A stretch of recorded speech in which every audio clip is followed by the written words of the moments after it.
So most of you know when you wake up in the morning, you kind of go and get your coffee and get ready to go outside to go to work or school, and you check in your pockets and make sure that you have your keys, your wallet, whatever you need to bring with you that day. And you're always worried that you might forget something at home.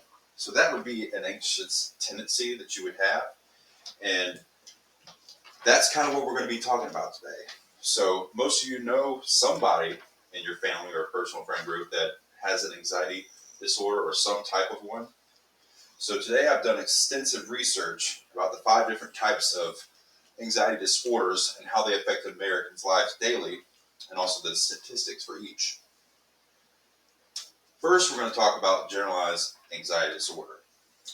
So most people think of general anxiety disorder as an umbrella that includes all the disorders. However, it's its own diagnosis by itself. Almost 7 million people in the United States, according to the Journal of Qualitative Research in Health Sciences, which equates to about 3% of the United States population, have been diagnosed with general anxiety disorder. And 90% of those people have psychological other diagnoses with that disorder as well. Some symptoms of general anxiety disorder would be lack of sleep, irritability, lack of focus, and also women are twice as likely to get this type of disorder. The next one we're going to talk about is obsessive compulsion disorder. And there's 2 different components of obsessive compulsive disorder. You've got obsession and compulsion. Obsession, this means you have intrusive thoughts that you can't get out of your mind and you're trying to get rid of them. The compulsion aspect is you have actions that you want to get rid of these obsessions, so you perform them. So on average, about 2 million people per year, which equates to about 1% of the U.S. populations, are diagnosed with OCD.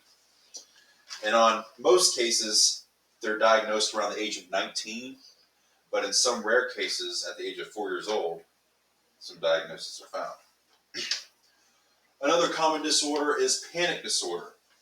So there's 2 different types of panic disorder. You have unexpected and expected.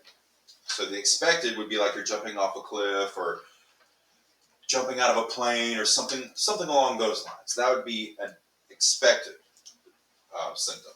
Then you have an unexpected symptom, which would be, say that you're randomly sitting there in a house watching a scary movie, and all of a sudden you have a random panic attack, and it freaks you out, and you have heart palpitations, you start breathing heavily, you get freaked out, you think you're dying, you think you're having a heart attack. That would be an example of a physical symptom.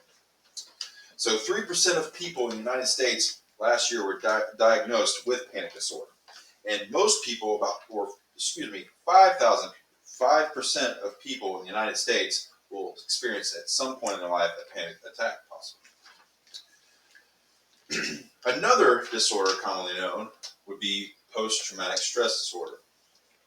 And most people think of PTSD as coming back from war, or reliving events in the past, and not wanting things to happen twice. That would be an example of PTSD. However, sometimes that can be, situations that you want to avoid, or negative thoughts, or constantly on the edge, or constantly on alert about something. That's another form of PTSD. And about 8 million people in the United States have been diagnosed with PTSD. Also, women are more common to be diagnosed than men because rape is normally a common trigger. And lastly, the 5th and final disorder we're going to talk about is the social anxiety disorder. It is said that there are 2 different symptoms. You got psychological and physical. So the psychological will be standing in a group of friends and they're criticizing you when you're talking. Maybe you feel embarrassed when you say something and they make fun of you. That would be an example of a psychological. A physical symptom would be shaking, just like I am reading to the class, or the speech that I'm doing right now, sweating a little bit, kind of, heart's beating a little bit faster. That'd be more of a physical symptom of social anxiety disorder. About 7% of the people in the United States are diagnosed with social anxiety.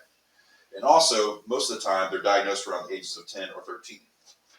So in summary, today I've talked about the 5 different types of anxiety disorders, and I informed you on some characteristics and some symptoms of each one, and also the statistics of each one.